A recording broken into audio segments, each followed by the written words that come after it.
ओम श्री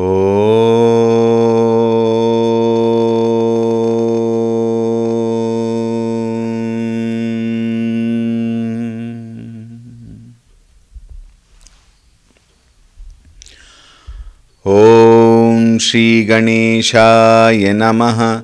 ओम श्री सरस्वत्यै नमः। ओम श्री गुरुभ्यो नमः।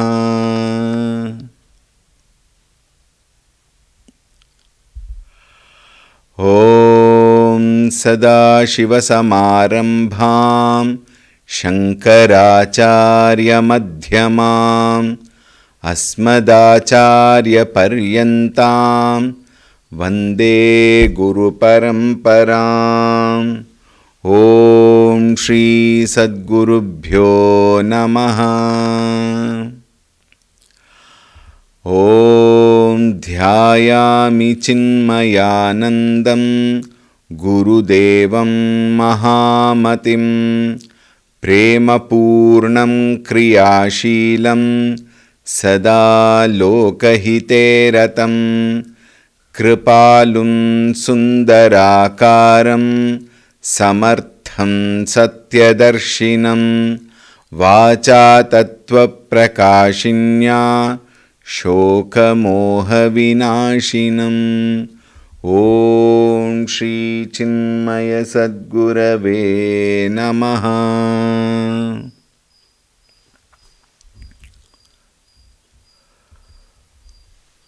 ओम नमो नारायणाय। ओम नमो नारायणाय। ओम नमो नारायणाय। ओम नमो नारायणाय। ओम नमो नारायणाय। ओम नमो नारायणाय। ओम नमो नारायणाय। ओम नमो नारायणाय।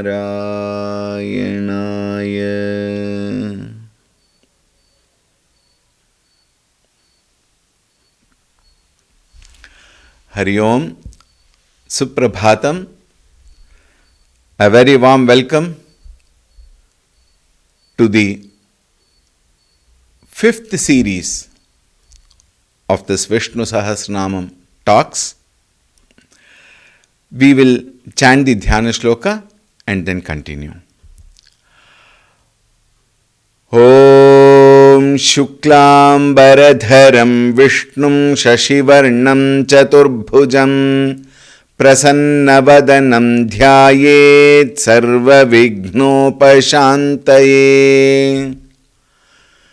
ॐ शान्ताकारं भुजगशयनं पद्मनाभं सुरेशं विश्वाधारं गगनसदृशं मेघवर्णं शुभांगं लक्ष्मीकान्तं कमलनयनं योगिहृद्ध्यानगम्यं वन्दे विष्णुं भवभयहरं सर्वलोकैकनाथम्। ॐ नमो भगवते वासुदेवाय। ॐ नमो भगवते वासुदेवाय। ॐ नमो भगवते वासुदेवाय। We have completed the 6th shloka of the Sahasranama. We will chant the 6th today.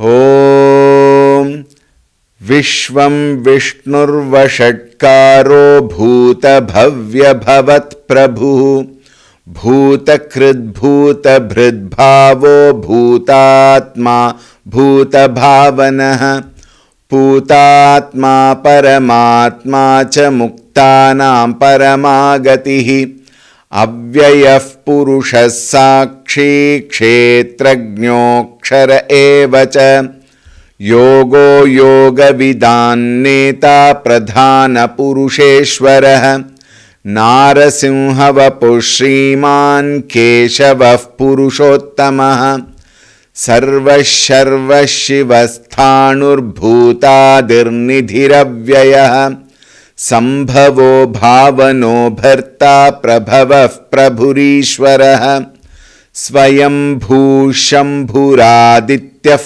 पुष्कराक्षो महास्वनः अनादिनिधनो धाता विधाता धातुरुत्तमः अप्रमेयो हृषीकेशः पद्मनाभोऽमरप्रभुः Vishwakarma मनुस्त्वष्टा स्थविष्ठस्थविरो ध्रुवः.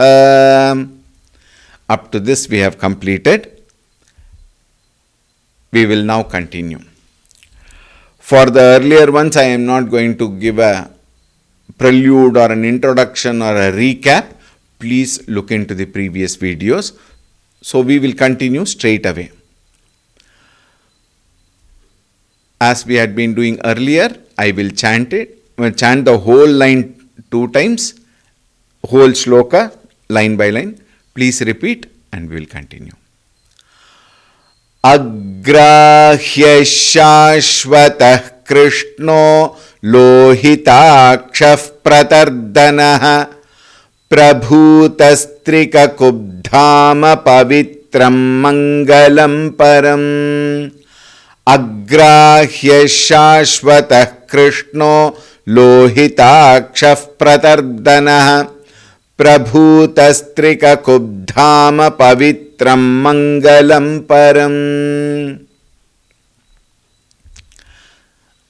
The words, the namas which are found, Agrahyah, Shashvatah, Krishnah, Lohitaksha, Pratardanah, Prabhutah, Trikakubdhamah, Pavitram, Mangalam Param. So together we have 9 namas in this shloka. The first one is Agrahyah. Acharya says, Karmendriyaihi na grihyate iti agrahyah. That which cannot be grasped by organs of action, karmendriyas. This actually is elaborately already dealt in Aprameyah. Now the difference, then why 2 namas?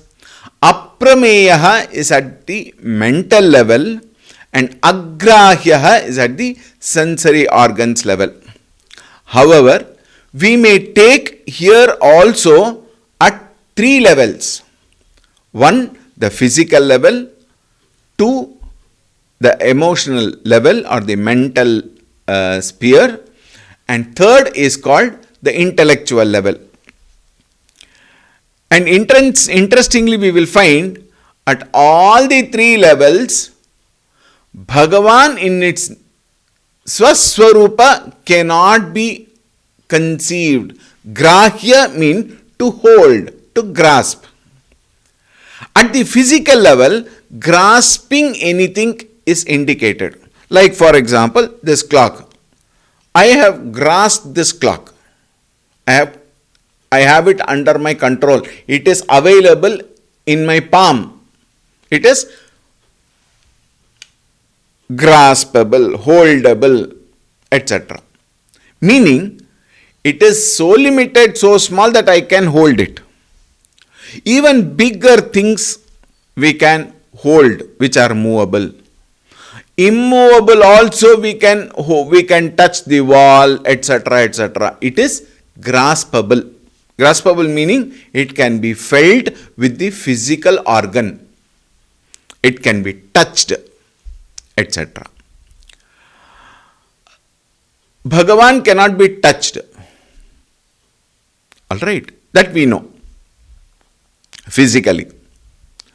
But he is, we can have him in our mind. Yes, we may have him in our mind With reference to what? With reference to Saguna Swarupa of Bhagavan. The Saguna Swarupa, the mind can conceive. It is a personified God. So the Saguna Swarupa you can see in the form of Mahavishnu, you can see in the form of Krishna. Recently we had the Krishnashtami.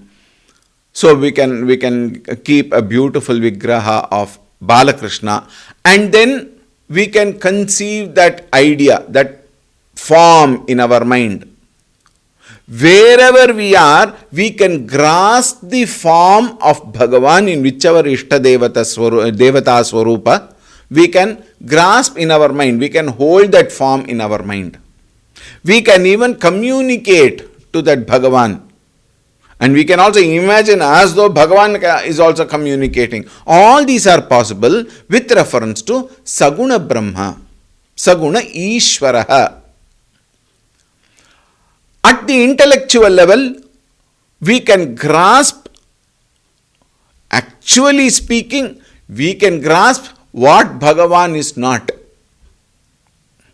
What Bhagavan is not graspable. It is not understandable with limited mind and intellect.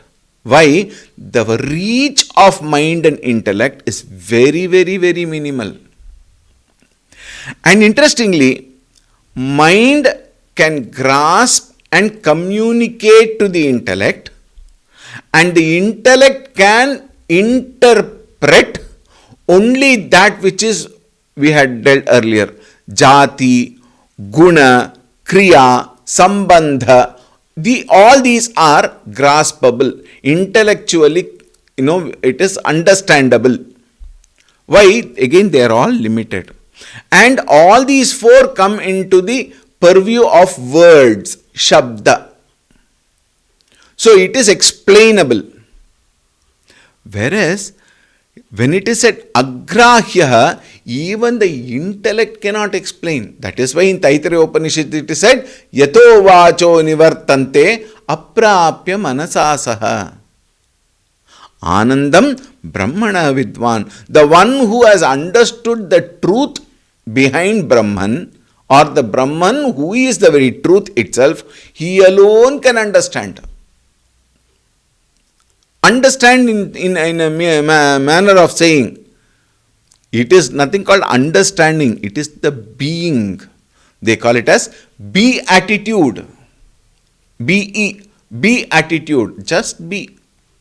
That is why Ramana Maharishi would say, Summa iru. Meaning what? Quiet. Keep quiet. Keep quiet meaning anything I try to explain is within the purview of the mind and intellect. And Bhagavan is not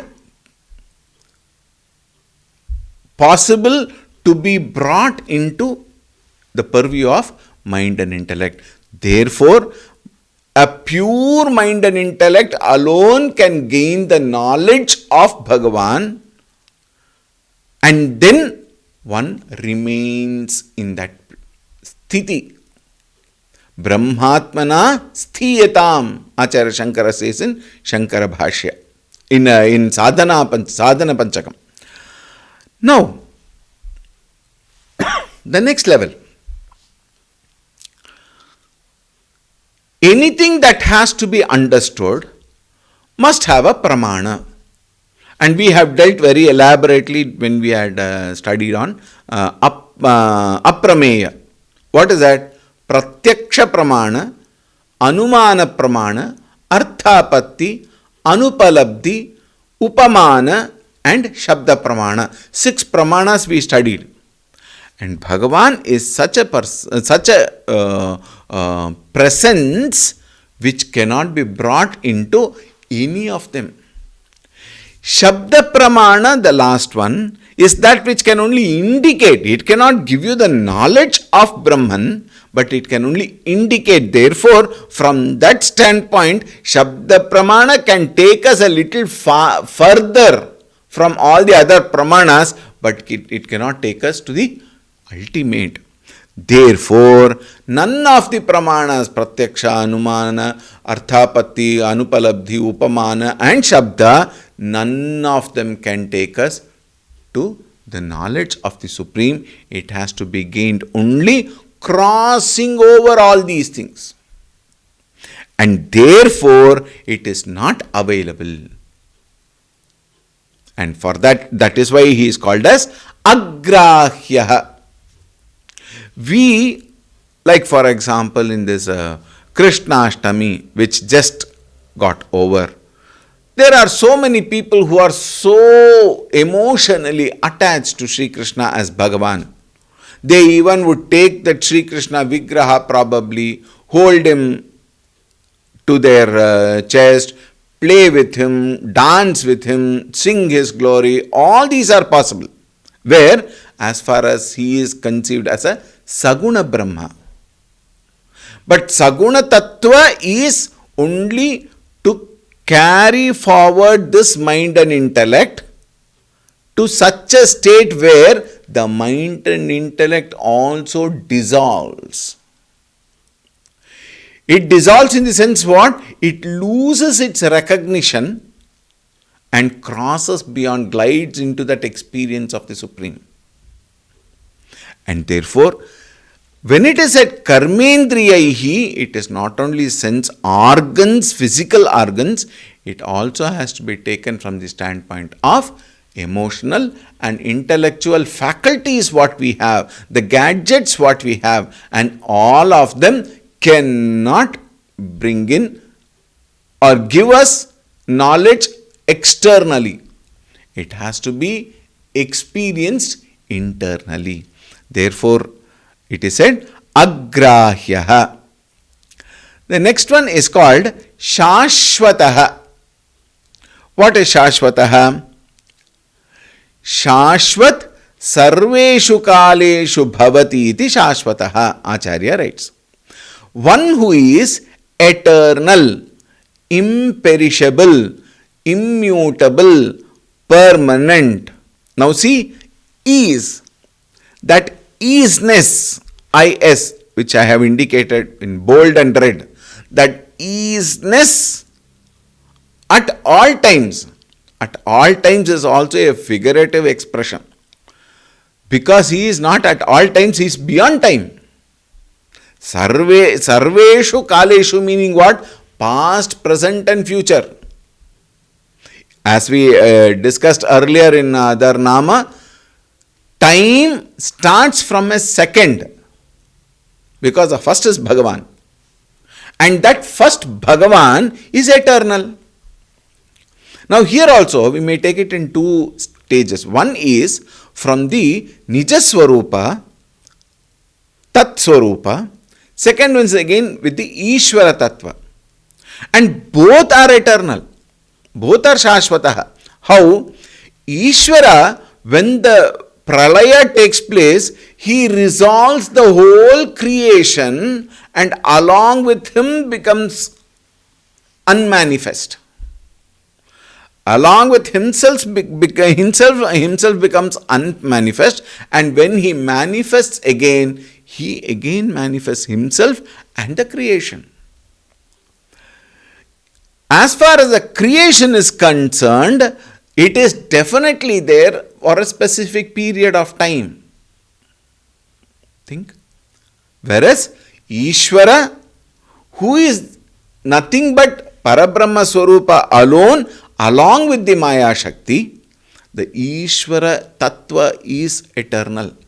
Therefore here, Saguna Brahma as Ishvara, not in the form, personified form, but as Ishvara Tattva is permanent. Shashvatam Shivam Achyutam, it is said. Therefore, Shashvatam, they are permanent, is. And again, one who is beyond the concept of time. What is this concept of time? Concept of time is measured technically is the gap between two thoughts. And thought is at the mind level. So time is a concept. Why? Because It is a concept of the mind. How? The mind experiences time as short, long, dragging, got over so soon. So many expressions we experience in our life. Isn't it? A particular program, if it is very beautiful, even after 1.5 hours, you say, oh, it got over so soon. But there is another activity which is just half an hour activity, but then it appears as though it is dragging. Oh, still it is not over. Still it is not over. We start watching time. A half an hour activity appears dragging, and a 1.5 hour activity appears very small, because it is a concept of the mind. To go physically from probably Mysuru to, let us say, Canada and come back will take a very, very long time. But the mind can just go and come within the shortest period. Within 10 minutes. 10 minutes I am being very liberal. Sometimes in 2-3 minutes you go and come back also. How is it possible? Because time and space both are concepts of the mind, and he is beyond these concepts of time and space. Sarvajnaha, Sarvashaktiman, Sarvavyapi. When it is said, it indicates he is beyond the concepts of, all these expanse, etc., etc. Because there is no two in him. It is from our standpoint we say he is all pervading, and what is our understanding of all pervading again is so limited. Our understanding of all pervading is probably he is all over this globe, all over the universe, we may say. But again they are measured by our understanding of the limitations of the universe. Whereas Bhagavan is beyond the concepts of even the universe. Think. Therefore, he is Shashvataha. He is beyond time and beyond space also.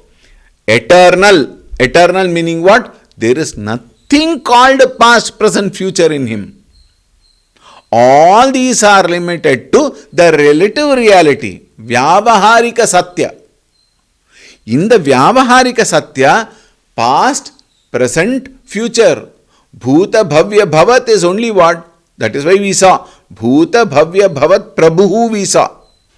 He is beyond concept of time. Therefore, Shashvatam Shivam Achyutam. Then the next one is Krishna. Very interesting name, because we just concluded with Krishnashtami. Who is Krishna?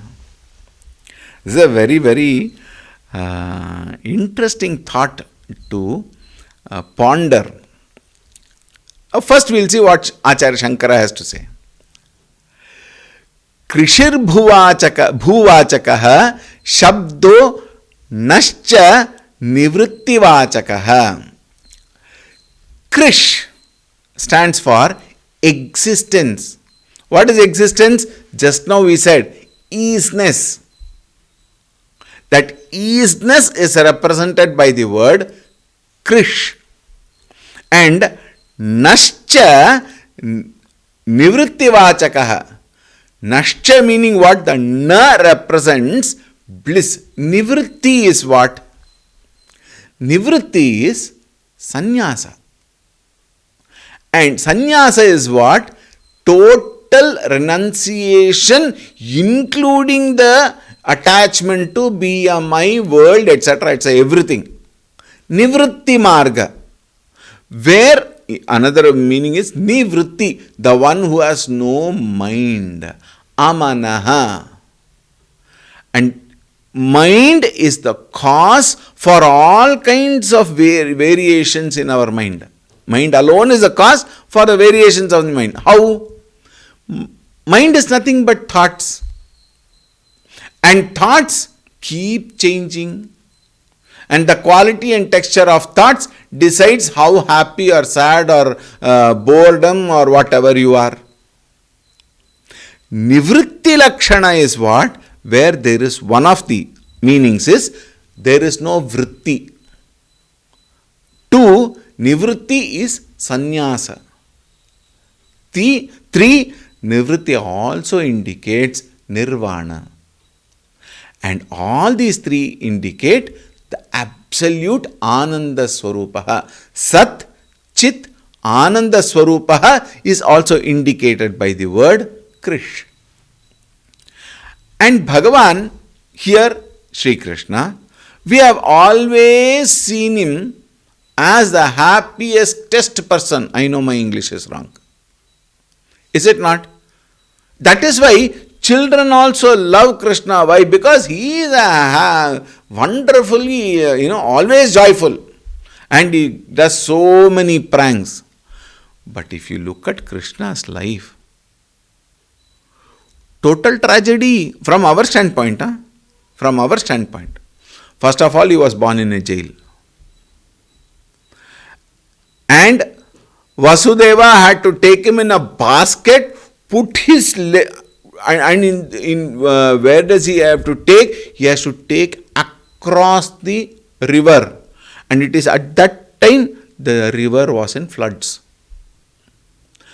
Now the river cannot touch this boy. Why? Just infant. He will catch cold. So he has to take Krishna in such a fashion that the river water does not touch Krishna. So he takes him on the basket and he walks across the river. Krishna understands. So he puts his little feet outside the basket. When he puts the little feet outside the basket, now the river dare not touch him. That feet, Param Pujya Gurudev very beautifully explains in his talk called Krishna Avatar. That feet comes exactly at the lip level. The water is up to the lip level, but it does not touch the nose of his father. Then what happens? He is able to beautifully take him to the other shore. The river does not touch Krishna or does not drown the father. And then he takes on the other side, and there for a little while as though he is happy, but time and again the demons come to trouble him. And what more, the amount of trouble these gopikas give him, we have seen. But all of them is a joyful experience.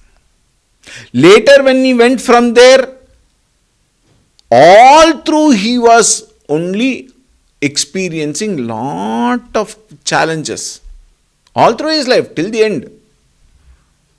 Think. So Krishna's life, when you look at it from our standpoint, it is not such an easy life.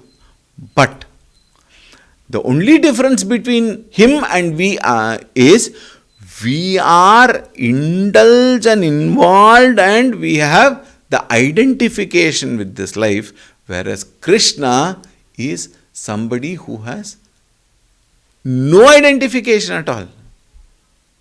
Therefore, he could play in the world. A mind which does not get attached to the worldly life and lives a life of complete detachment is a life which is full of happiness. Tyage naike amritatvamanashuhu. Tyaga here is what? Renouncing, including the thought of renunciation. And that alone can give us what is called as the experience of Krishna. And Na represents that Anandam. Now see the next line. Vishnustad bhava yogacha. Vishnu here, who is as Krishna, bhava yoga. There is a what is called as what is that word? The uniqueness. What is the uniqueness here? Krishna Satchidananda Swarupa. Vishnu Satchidananda Swarupa only. Therefore, Krishno bhavati shashvataha. Bhagavan is shashvata. Bhagavan is eternal and Krishna is eternal. There is no difference. Krishna, Vishnu, Brahman, all these three have no difference. It is we, with our limited mind, we see Vishnu as the one among the Triputi, Krishna as an avatara of Vishnu. Then we have Dashavatara. Differentiation there we see. Matsya, Kurma, Varaha, Narsimha, all these are varieties of avatara which we see, but the Supreme is only one. And who is that one? Krishna, from the standpoint of its etymological meaning. What is the etymological meaning? He is existence and bliss.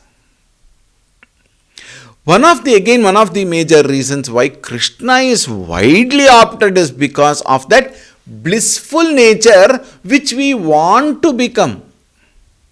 Why do we choose Bhagavan? We choose Bhagavan because of that superior quality which attracts us. Krishna is one who attracts. Akarshana we call. He attracts everybody. How does somebody attract? Now we also get attracted to so many things. It can be one clock, it can be some place, it can be some vehicle, it can be some gadget, it can be some people, it can be some place, it can be some situation. All these are what? Are an external condition which brings joy to us, and therefore they attract us. For a small child who is playing with probably, let us say your mobile, a very expensive mobile, iPhone, latest iPhone. Now you don't want that iPhone to be in the child's hands. Why? Because you know the child will throw it somewhere. Therefore what do? You take one little chocolate, 50 paisa or 1 rupee chocolate. I don't know what is the cost these days. You give that 1 rupee chocolate to the child and safely hold the hand underneath, because it will throw the mobile. For that child at that moment, what is important? What is the priority? Chocolate. The child never understands the value of an iPhone. But whereas I understand the value of an iPhone, and the iPhone attracts my mind, the chocolate attracts the child. So anything and everything attracts me because I give validation to those objects or beings, thinking that they will give me joy. Minus joy, you will not want it. Think. Gurudev very beautifully says, here is a person who wanted to get married. For what? To get joy. And there is another person who wants to reject her and run away. Why? Seeking joy alone. Think. Here is a person who wants a cycle. Why? He is walking. Then the moment he sees a moped or a smaller vehicle, he feels cycling is very difficult. I should have one scooter because I can just sit and just ride away. And there is another person who says, if I have already a bike, I prefer a car. Why? Bike is not safe. When he was purchasing a cycle, he never thought of car or a bike or a safety or everything. He wanted a cycle to move because walking is difficult. Cycle attracted him because cycle can give him little joy. Then scooter attracted him because scooter can give a joy. Bike attracted him because of joy. Car, house, things, gadgets, everything attracts me only because of that happiness. But Krishna is such a avatar which attracts everybody. Why everybody? Because he is nothing but that Supreme Ananda Swarupa, and he can bless us with that Supreme Ananda Swarupa. Think, this is a very beautiful shloka which I often quote from the Ramayana, Tulsi Ramayana.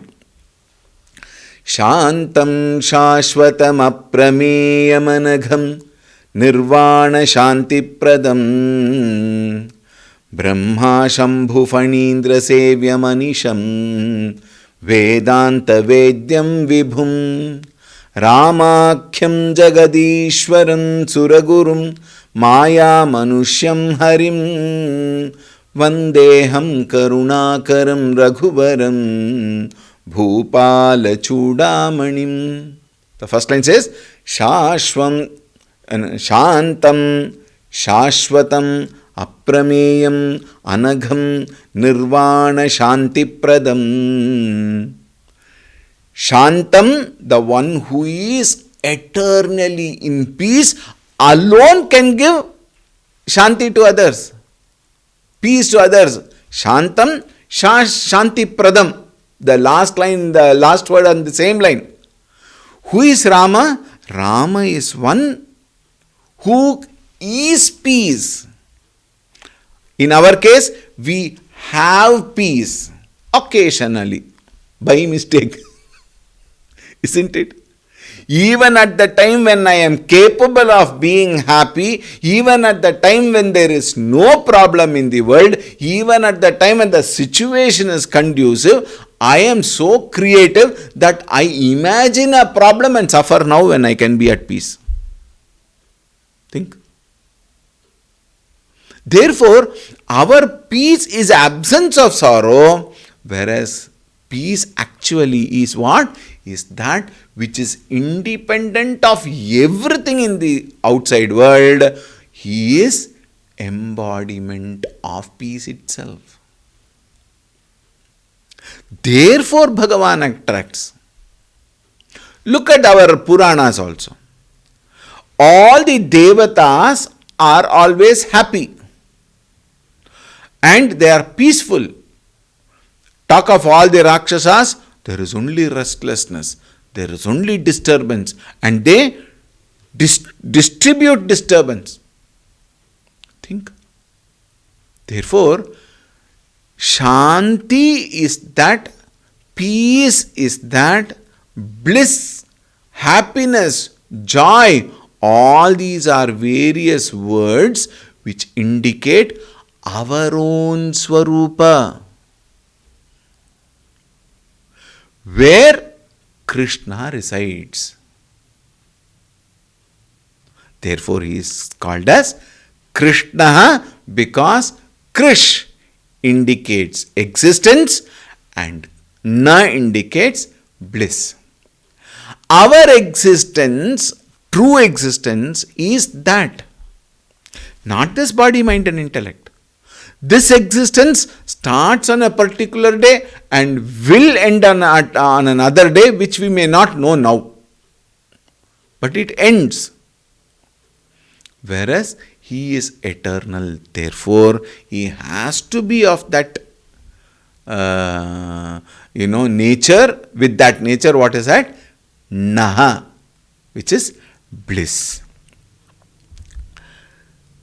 In the Mahabharata it is said, Krishna varnatmakatvat Krishna. Krishna himself tells to Arjuna, hey Arjuna, I am dark, therefore they call me Krishna.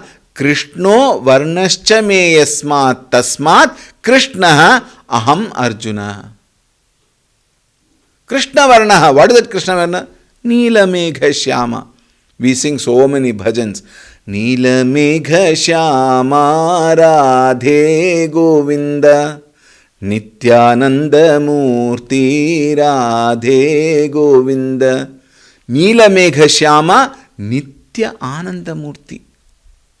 And what is that Neela megha shyama? He is of the color of dark blue mixed with black.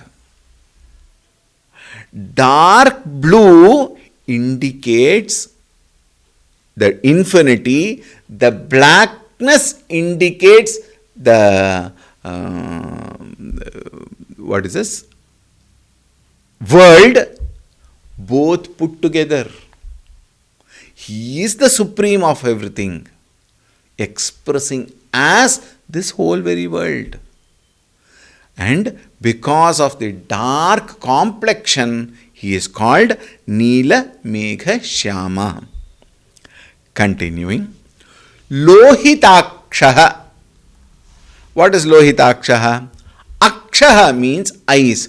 Lohita means that which is red in color. Red eyes. This very many photos you could have seen. In fact, very many times I have wondered, this Kalpana Shakti is so high. Earlier, when I was probably a small boy, at that time I would think, blue color, everybody is normal color. Why he only is blue? At that time we did not know what the truth behind is. And then whenever I would see a photo, those days this picture was depicted like blue, dark blue Krishna with red eyes. Now I understand the meaning. This Supreme Bhagavan, who is infinite in nature, has got eyes with reddish color. What is that red color? Surya and Chandra, who are the Pradhana Devatas of the eyes, if in case you have seen, they rise. There is nothing called they rise. It is a globe movement. But at the morning when the sunrise takes place, it's a figurative expression anyway. The Surya is red in color. Chandra, when he rises, again he is red in color. They enter red hot. Red hot meaning what? It is not fierceful or something like that. It is that redness which has the heat in it, which gives life to the people in the world, the Jivarashis in the world, and it is that which makes us function.